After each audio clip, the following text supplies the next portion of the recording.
Mesdames, Messieurs, bonjour. Alors aujourd'hui, le but de cette vidéo est de vous présenter une analyse CRM qui peut être considérée comme une analyse ad hoc ou faisant partie d'un projet plus conséquent. Autre information à prendre en compte, les données sur lesquelles nous travaillons aujourd'hui sont des données fictives euh, que j'ai moi-même créées à l'aide d'une IA, bien évidemment qui s'inspire le plus de la réalité, mais il n'y a aucune donnée réelle. Je m'inspire de l'entreprise Sephora. Je travaille actuellement dans le domaine des cosmétiques et je voulais rester dans cet univers. Donc j'ai choisi Sephora. Je trouvais ça sympa avec du fait qu'ils ont une multitude de marques, donc différents insights possibles. Autre information concernant l'analyse, j'avais pas spécialement envie de vous faire une analyse générale. Mon but, c'est justement de vous présenter un cas similaire à ce que je peux faire en entreprise et donc de vraiment faire une analyse très spécifique. Ici, l'analyse portera sur des produits solaires de la marque Sephora. Euh, et donc, je vais justement vous montrer comment procéder à cette analyse. Donc, c'est parti. Donc, présentation du sommaire. Donc, comme je vous l'ai expliqué, données fictives. L'extraction ainsi que l'analyse s'effectuera sur la data platform BigQuery. Et en deuxième partie, nous aurons la visualisation via PowerPoint. Donc, la première partie consistera à effectuer les requêtes. Donc, on aura 3 requêtes axées sur le socio-démo et une requête de l'arbre d'achat. Et en deuxième partie, on aura la visualisation. Donc là, on sera davantage en fait sur l'interprétation des résultats. D'accord. Et en troisième partie, donc une synthèse, où là on parlera davantage des pistes d'action à mettre en place. Donc nous voici sur la plateforme BigQuery. Donc vous pouvez voir que nous avons 3 tables. Et pour ce projet, justement, nous travaillerons sur 3 tables uniquement. Donc nous avons la table de fait, donc table de transactions qui répertorie l'ensemble des transactions et 2 tables de dimensions qui sont la table produit, donc qui nous donne des informations sur les produits, et la table client qui nous donne des informations sur les clients, et notamment les données socio-démo avec l'âge et le genre. Donc, commençons tout de suite.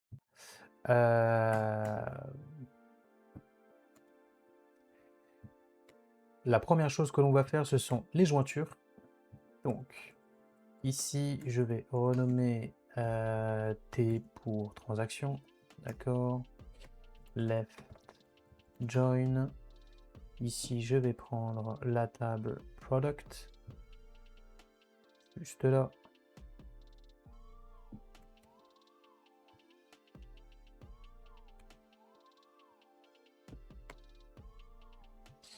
Que je vais nommer P pour product. Ensuite, on fait une jointure, product, du coup c'est product ID, qui est égal à P.product. Je vais y arriver. Product ID. Ensuite, left join sur customer.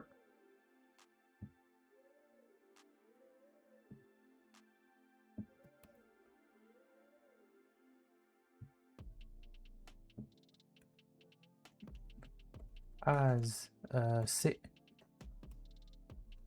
Ici, jointure T.customer ID qui est égal à C.customer ID. Donc maintenant, revenons sur, avant de continuer, je ferme les onglets dont je n'ai plus besoin. Voilà, je reviens ici. Donc revenons sur notre table de transactions. Vous pouvez voir qu'il y a des variables où l'on doit effectuer un filtre, notamment valid purchase, ainsi que order statut. Ici, Chanel, c'est la distinction entre les ventes effectuées en point de vente et en ligne. Donc j'ai pas spécialement envie d'aller plus loin pour mon insight, donc je vais volontairement ne pas prendre en compte cette variable ici. Donc on va faire un where.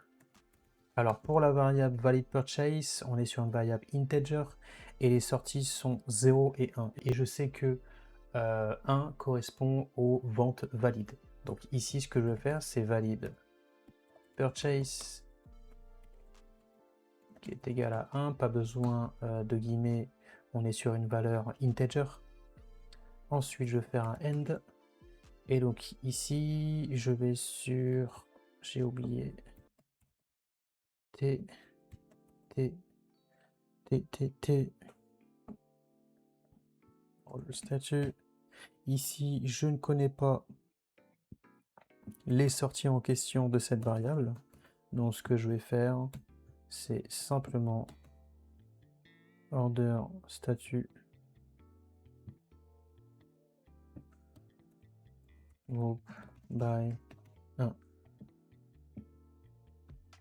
D'accord. Et ici, vous pouvez voir que la sortie qui nous intéresse, c'est validated. Et voilà.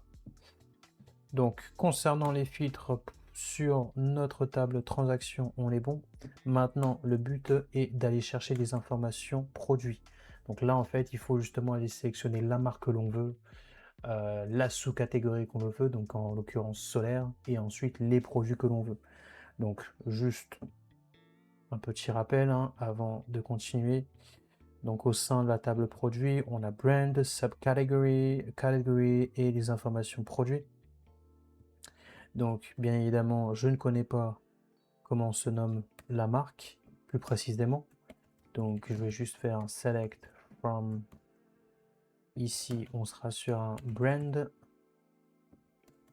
group by one. Et donc là, on va visualiser toutes les marques que l'on a. Et moi, la marque qui m'intéresse, c'est ici. D'accord, je rajoute un filtre and ici, on est sur la table P brand qui est égal à. Ensuite, je fais de nouveau un P sub category qui est égal à. Au moment, je ne sais pas. Sub category. Je run de nouveau. Comment est-ce qu'ils ont appelé leur catégorie? Et on est bien sûr solaire.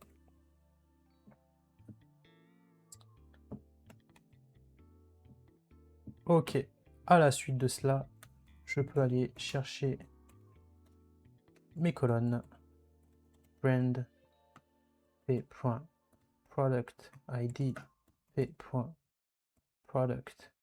name p.product description. On va faire un groupe by 1, 2, 3, 4. Et je pense qu'on est bon. Voyons voir ce que ça donne. On a bel et bien notre marque, les produits en question qui sont les produits solaires ainsi que la description des produits.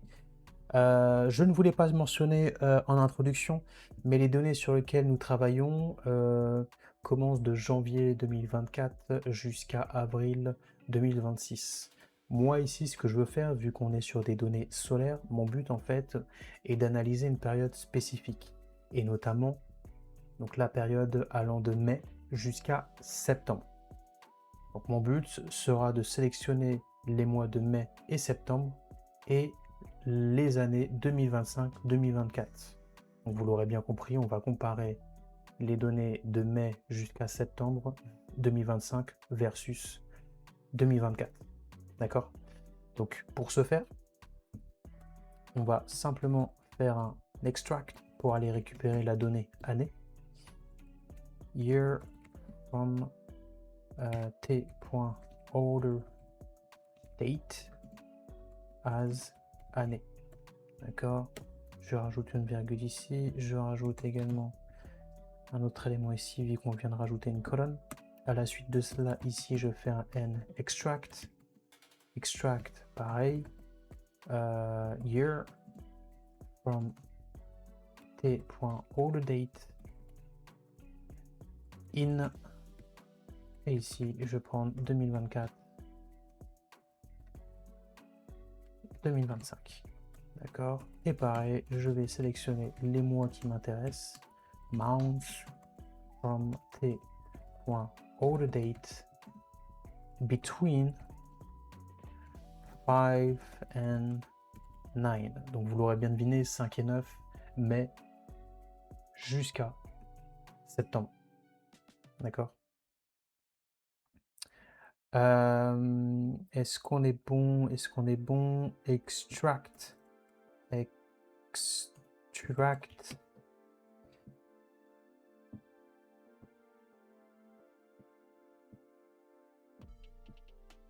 Et donc, ici, nous avons bien les données 2025, les années 2025-2024. Alors là, on ne le visualise pas, mais on a bel et bien sélectionné les données se situant entre mai et septembre. D'accord? Donc, maintenant, ce qui nous reste à faire, c'est une transformation. Je vous explique. Ici, si vous regardez bien, dans les product names, on a des produits stick et des produits crème. Moi, mon but est de répartir l'ensemble des produits en deux catégories. Catégorie stick et catégorie crème. Donc, pour ce faire, on va simplement faire une petite transformation. Donc, je n'ai plus besoin de ça pour le moment. Donc, on va faire un 2 ici. Case when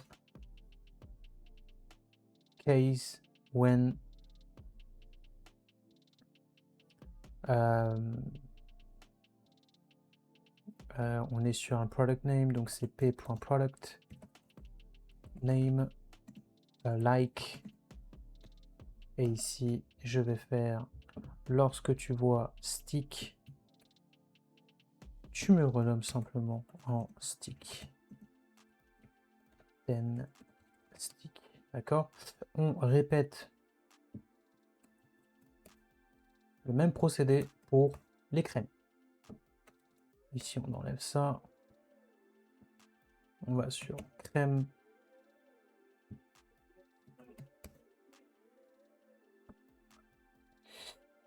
Et donc ici, on enlève stick et on rajoute crème sans accent, c'est plus simple.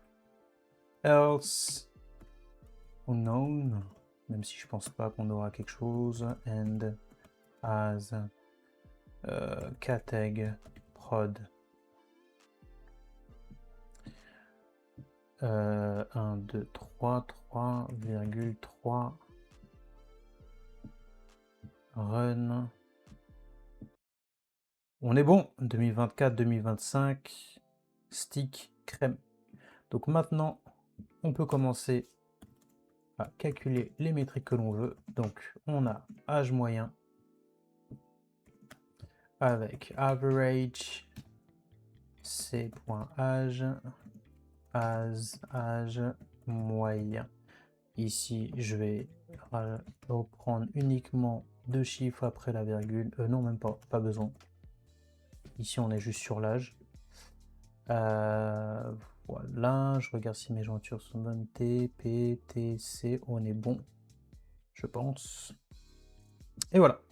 Donc là, vous pouvez voir que pour le stick, l'âge moyen en 2024 était de 37 et en 2025, il est de 39. Ok, donc maintenant, ce que l'on va faire, on va passer à la deuxième requête.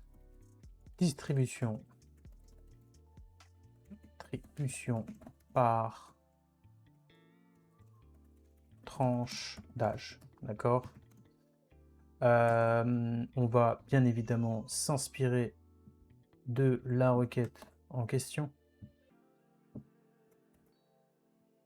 Alors, ici,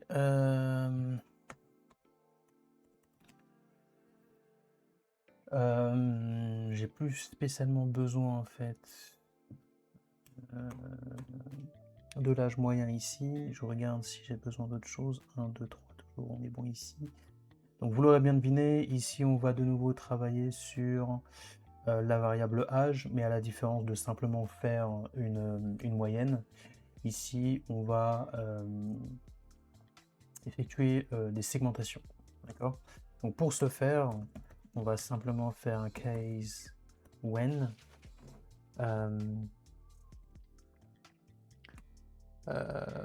c.âge. Réfléchis, c'est bien ça, case when c.âge. Oui, c'est bien âge. Between 18 and 24, then 18, 24. D'accord?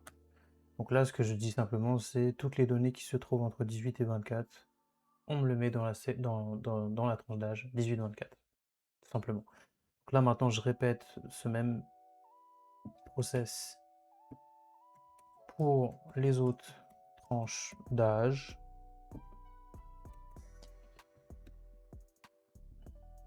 34, 25, 34, 35, 44, 35, 44, 45, 54, 45, 54, 55, 64, 55, 64. Ok. Ensuite, je fais un else more than 64 and as seg âge. Alors, petit point à mentionner ici. Il faut comprendre que dans la variable âge, j'ai pas que des données complètes. J'ai forcément des valeurs nulles. C'est comme ça, c'est dans la réalité des choses. Parfois, on enregistre des transactions où on n'a pas forcément en fait l'information de l'âge de la personne. Et parfois, c'est pas l'âge, ça peut être le genre. Enfin bref, j'en reparlerai pour le genre pour la prochaine requête. Ici, les plus 64 ans en fait, si je ne filtre pas en fait uniquement les valeurs non nulles, et ben je vais obtenir des valeurs nulles dedans. Donc pour ce faire, pour enlever justement ces valeurs nulles, j'ai simplement besoin de faire un end c.age is not null. D'accord? Et donc là, j'aurai uniquement les données de plus de 64 ans. Est-ce que j'ai besoin de faire autre chose? Oui, je veux faire un count distinct t.customer id as unique custo. Et logiquement, si je me base sur ça,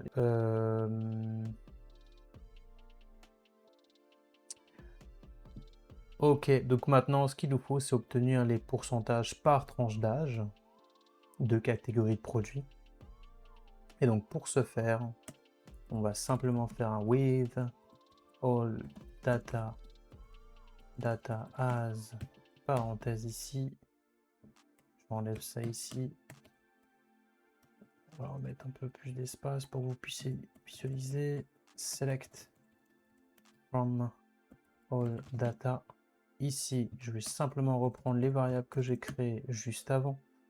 On est sur année, brand, categ, prod, seg, âge, unique, avec une majuscule, oui, unique, custo, virgule, et ici, unique, custo, c'est là où on fait notre agrégation, somme, unique, custo, over, partition by, année, virgule, categ, produit, as, pourcentage, seg, âge. Ensuite, pour que ce soit, on puisse réellement bien visualiser, on fait un x100 ici. Et ici, je fais juste un round. Ici, 2. Et normalement, si tout est bon, on devrait avoir des résultats cohérents. Crème 2024. Voilà, si on additionne ces 4 résultats, on est bel et bien sur 100%. Cela veut donc dire que ma requête est bonne. Juste pour information sur l'agrégation que j'ai pu faire ici, en fait, cela peut paraître compliqué, mais c'est pas si compliqué que ça. Juste, je vous le montre. Round. Pourquoi il me met bon. Ok. Tac. En fait, ce que ça fait ici, le unique customer divisé par sum unique customer over partition by année catégorie produit. En fait, on vient prendre une tranche d'âge. Donc, par exemple, ici, la première ligne, on vient prendre le 3 et on va le diviser par la totalité, en fait, de la catégorie produit sur l'année en question et sur la marque en question. Bon, la marque en question, oui, mais c'est vraiment sur l'année et catégorie produit. Vous pouvez voir. Donc là, l'exemple ici, c'est je vais aller chercher 2024. Ensuite, je vais aller chercher la catégorie produit. Donc là, j'ai bien sélectionné en fait tout ça. Et donc là, pour chaque ligne, ça va être Unique Customer, donc cette ligne-là, divisée par la totalité en question. Donc 3 divisé par 6, et ça donne bien 50%. D'accord? Juste ça. Maintenant qu'on a notre deuxième requête, on passe à la troisième, la dernière requête socio-démo. Et donc là, nous sommes sur distribution par genre, ou répartition par genre, comme vous voulez. Bien évidemment, on réutilise la requête que l'on vient de créer. Bon, on a déjà fait le plus gros du travail, hein. Maintenant, ça va être rapide pour les prochaines requêtes. Ici, la seule chose que je dois modifier, c'est que je dois enlever seg âge. Ça ne m'intéresse plus réellement d'avoir la répartition par tranche d'âge et au sein de chaque tranche, avoir la distribution par genre. Donc là, j'enlève ça. Et à la place de cela, je prends juste ces.gender, virgule. J'ai bel et bien 1, 2, 3, 4, on est bon. Et ici, je prends gender, virgule, et je run. Donc pour le coup, ça a été très rapide, sauf qu'il y a un élément à changer. Vous pouvez voir qu'en fait, au sein de la variable gender, les sorties que l'on a, on a également des valeurs nulles. D'accord? Donc on n'a pas uniquement homme et femme, on a des valeurs nulles. Donc on veut enlever ces valeurs nulles pour uniquement avoir des données clean. Donc ce qu'il faut savoir, si je fais une aparté sur gender, donc je vais sur customer, juste là. Voilà. Select from gender group by run. Vous pouvez voir qu'en fait on a 4 sorties: homme, femme, nul et order. Je sais pas à quoi ça correspond le order, mais moi mon but ici c'est juste de me concentrer sur homme-femme, d'accord? Donc pour ce faire, je vais d'ailleurs enlever ce filtre là. J'en ai plus spécialement besoin. Je fais un end à c.gender in, et donc là je prends ce qui m'intéresse, m, virgule, f. Et donc je rerun. Et voilà, j'ai bien uniquement les sorties homme-femme. D'accord? Et donc là, nous avons nos 3 requêtes socio-démo avec âge moyen, distribution par tranche d'âge et distribution par genre. Maintenant, on passe à la dernière requête qui est l'arbre d'achat. D'accord? Pour rappel, l'arbre d'achat, c'est le revenu. À la suite de cela, nous avons number of unique customer, revenue per customer. En bas, nous avons AOV avec average order value, purchase frequency. Et en bas de cela, nous avons unit price avec UPT qui correspond unit per transaction. Ok, donc nous avons au total 7 métriques que nous devons créer. Donc, bien évidemment, on réutilise la requête qu'on vient de créer. Voilà, qu'est-ce que j'ai besoin, qu'est-ce que je n'ai pas besoin, ça j'enlève gender. Ici j'ai déjà unique customer, donc je reprends de nouveau cette table afin de nous faciliter la création de métriques. Alors, qu'est-ce que j'ai? Pourquoi là le 4 il m'enlève? Ah oui, parce que j'ai enlevé. Ok, non. Ok. Donc je vais faire revenue sum t. Line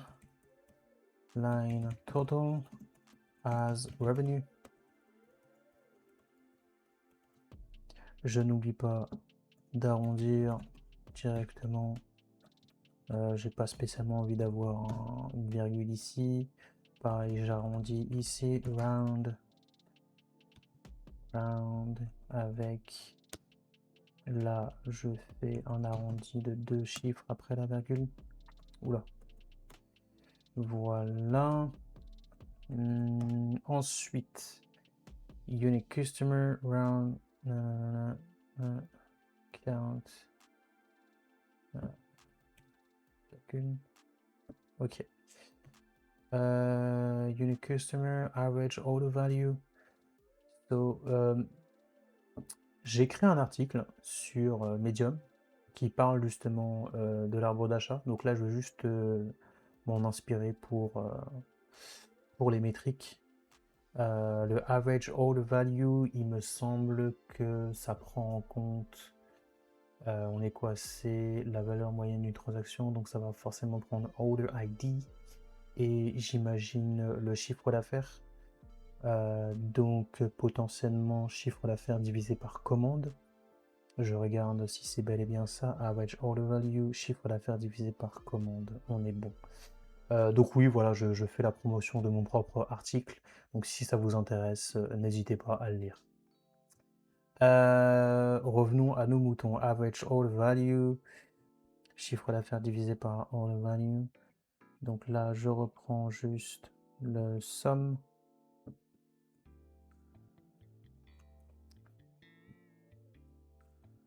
Divisé par order value, je n'ai pas calculé, donc count distinct t. Order ID as AOV, virgule. Bien évidemment, à ne pas oublier de faire un round. Voilà. Virgule. Ok, maintenant on est sur Purchase Frequency. Donc là, c'est plutôt les commandes et le nombre de clients. Donc potentiellement Order ID divisé par client, il me semble. Laissez-moi voir ça. Purchase Frequency, c'est ça. Order ID divisé par client. Donc on reprend simplement Order ID divisé par count distinct. Juste là.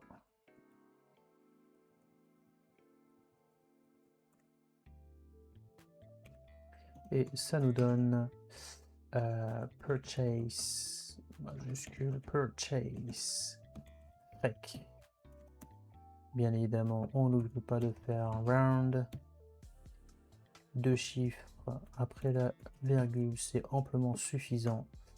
Passons à la suite. Unit price, on est simplement sur un somme t.line total divided quantity sum t.quantity as unit price. Bon, on est sur le prix unitaire moyen.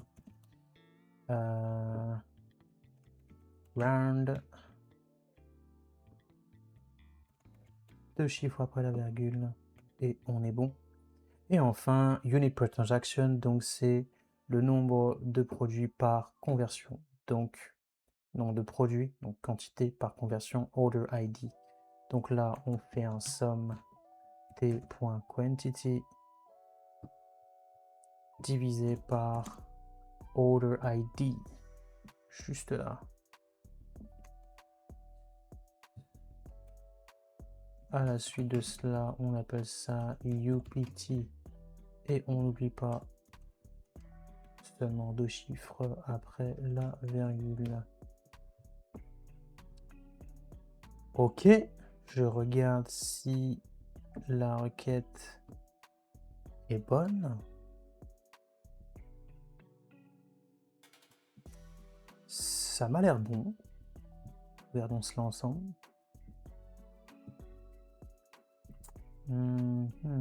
Je pense avoir un filtre.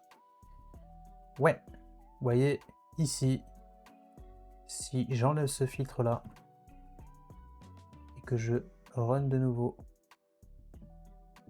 les données changent. Pourquoi? Parce que ici j'ai uniquement sélectionné hommes et femmes. C'était la requête qu'on avait fait précédemment. Sauf que là, avec les métriques que l'on a créées, on a une perdition de la donnée. Donc rappelez-vous, il y a des lignes où c'est order et on a des valeurs nulles. Donc forcément, si je rajoute ce filtre ici avec ces métriques, j'ai une perdition de la donnée. C'est pas forcément ce que je veux parce que là, je ne cherche pas spécialement à calculer ou obtenir une information sur le genre. Donc je l'enlève volontairement. D'accord? Donc je peux même supprimer.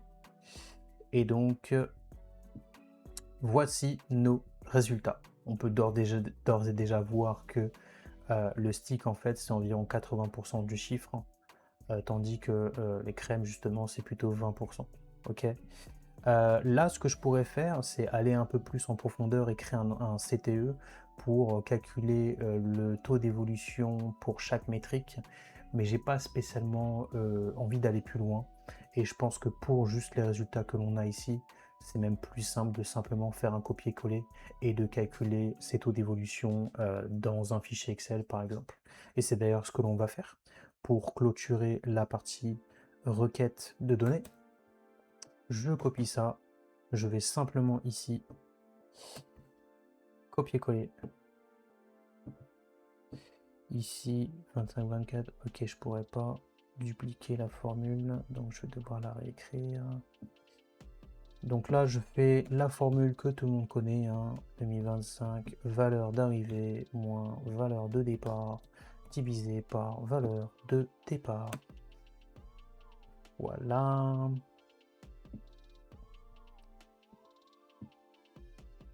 Pourcentage. Alors, j'imagine qu'il y a d'autres calculs qui permettent d'obtenir le même résultat, mais bon, je pense que... Excusez-moi, je pense avoir fait une petite erreur ici, là. Pourquoi j'ai du pourcentage ici?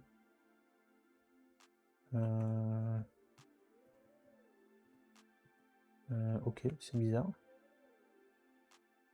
Ok, je vais recopier les données. Ça m'a l'air très bizarre.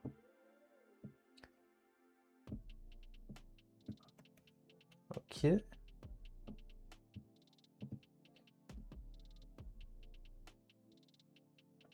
Ok, bon, bizarre.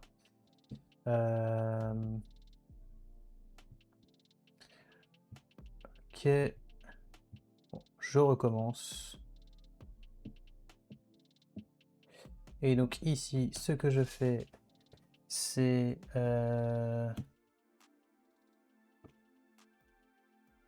valeur d'arrivée moins valeur de départ sur valeur de départ. Et voilà. Ok, je fais la même chose ici. Comme je vous l'ai dit, il y a d'autres calculs possibles pour obtenir ce même résultat, mais bon, C'est une formule que tout le monde connaît et qui fonctionne très bien. Et voilà. Ok.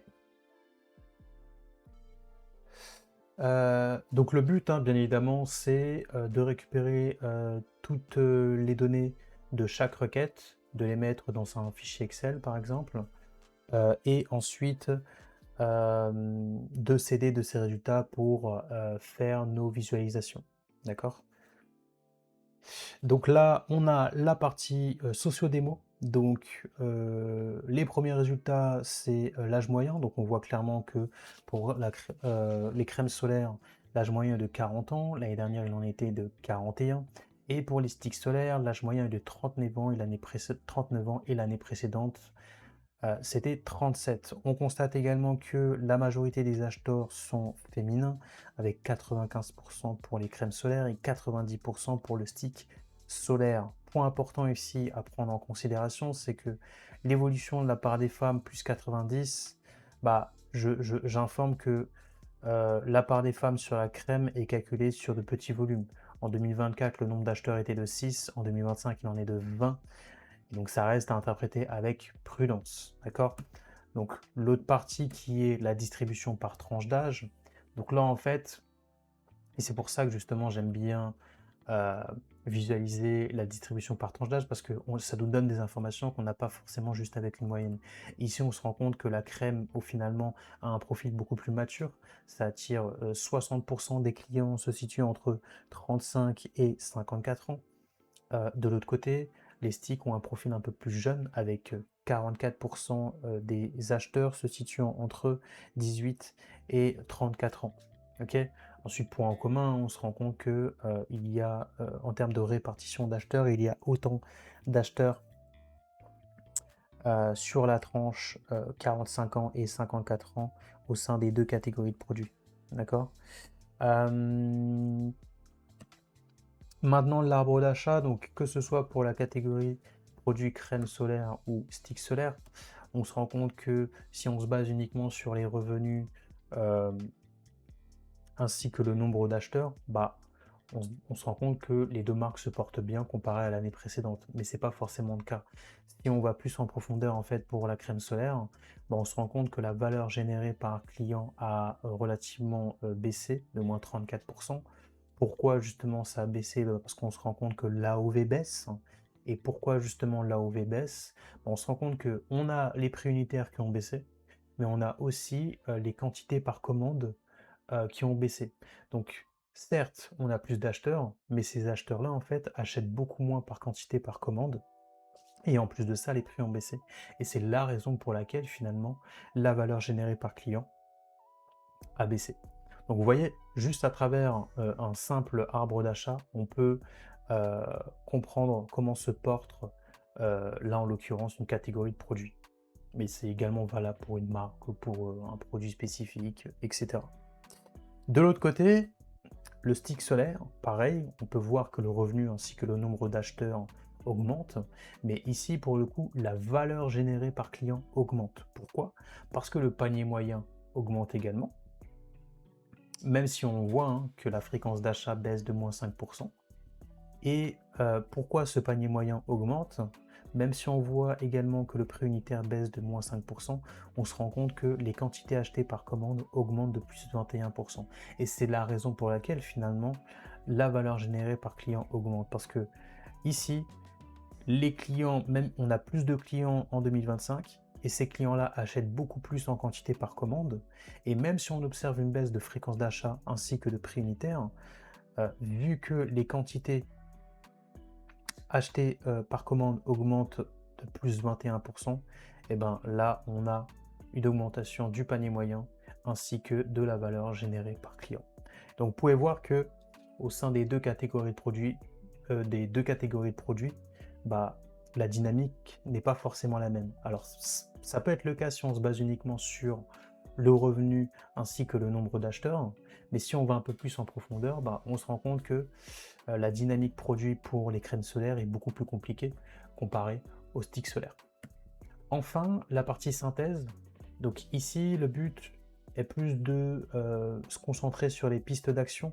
Donc première piste, hein, on peut même voir hein, que les pistes d'action, il y a beaucoup plus de pistes d'action pour la catégorie crème que produit. Et donc ça s'explique simplement par justement le fait que la catégorie crème produit se porte moins bien que les sticks. Donc première action à mettre en place, activer la rétention. C'est vrai que la fréquence d'achat n'a pas bougé. Après, forcément, là, on est sur un produit saisonnier, des produits solaires, donc c'est pas forcément évident à jouer sur cette métrique. Mais voilà, il y a une possibilité avec des triggers email, push à 30-45 jours après le premier achat. Pourquoi pas? Au-delà des triggers, on peut faire juste des campagnes d'emailing hein, pour mettre en avant le produit également. On a relevé le UPT, donc ça c'est très intéressant parce qu'on se rend compte justement que le cross-sell en fait des sticks solaires qui monte à plus 21%. De l'autre côté, on voit que crème solaire, le UPT est à moins 20%. Et donc là justement ce sera intéressant d'accentuer le cross-sell. Là je pense peut-être sur le site, lorsqu'une personne justement clique sur produit, enfin essayer de mettre en avant les duos, ce genre de choses pour améliorer le cross-sell et le UPT au sein de la catégorie crème. Troisième partie, recruter les 18-24, c'est pas 34, pardonnez-moi. Alors, si on repart sur la distribution par tranche d'âge, oui, on observe qu'il n'y a pas d'acheteur chez 18-24 pour la catégorie crème. Donc on pourrait se dire, oui, ce serait intéressant d'essayer d'aller viser un profil un peu plus jeune pour toujours aller chercher plus d'acheteurs et faire générer plus de chiffres. Moi, c'est pas forcément l'idée qui me vient en premier. En fait, je pourrais peut-être faire l'inverse, c'est-à-dire on voit ce qui fonctionne. Ce qui fonctionne ici, c'est on voit que pour la catégorie crème, on a plus un profil mature et pour la catégorie stick, on a plus un profil jeune. Alors donc, pourquoi pas finalement accentuer nos communications sur justement ces profils-là au sein des deux catégories, plutôt que d'aller chercher des profils qui, entre guillemets, ne sont pas attirés par ces produits-là. Donc c'est plutôt comme ça que je vois les choses. Après, encore une fois, tout dépend du contexte et de la valeur voulue et perçue. Parce que c'est très différent. Euh, le gap peut être très différent entre les deux éléments, valeur voulue et valeur perçue. Ici, défendre la fréquence. Alors, c'est vrai que pour les sticks, la fréquence baisse de moins 5%. Encore une fois, comme je vous l'ai mentionné, c'est pas forcément facile de jouer sur cette métrique sur des produits saisonniers comme ça, même s'il n'y a pas que ça hein, comme produit saisonnier. Mais j'imagine qu'il y a d'autres marques qui arrivent à obtenir une fréquence d'achat beaucoup plus importante. Et enfin, investiguer le prix. C'est sûr que là, on peut voir que le prix des sticks a légèrement baissé, contrairement aux produits de crème solaire où là, ça a baissé un peu plus, moins 18%. Donc voilà, le but serait de comprendre pourquoi est-ce qu'il y a eu beaucoup de promotions ou est-ce que c'était volontaire justement de baisser les prix pour redynamiser les ventes.